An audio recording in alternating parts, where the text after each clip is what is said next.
Շնորհակալություն, ճիշտ ասած ես էլ էի ուզում ելույթս հանեի, բայց քանի որ սկսեցինք խոսել Հայաստան համահայկական հիմնադրամի մասին եւ հարկվճարողների մասին, իհարկե շատ գովելի է, որ Հայաստանում բյուջեն գնալով տարիների ընթացքում մեծացել է, բայց Հայաստան համահայկական հիմնադրամն, ինչպես պարոն Կոնջարյանը նշեց, շուրջ $500 միլիոն է ընդհանուր հանգանակությունների արդյունքում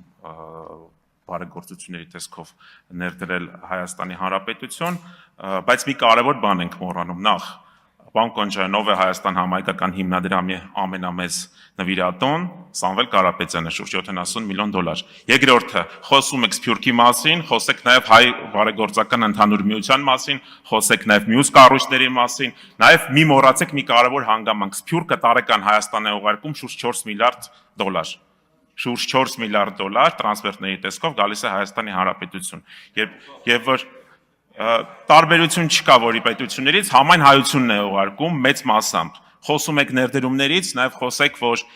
Հայաստանում ներդրումների զգալի մասը կատարում է Սփյուռքը։ Եվ գալ այստեղ ասել, որ այս Սփյուռքը միայն Հայաստան համահայկական հիմնադրամն է, դա, չգիտեմ, կարող է մեր հեռուստադիտողին, մեր ընտրողին նաև թյուրիմացության մեջ դնել։ Շնորհակալ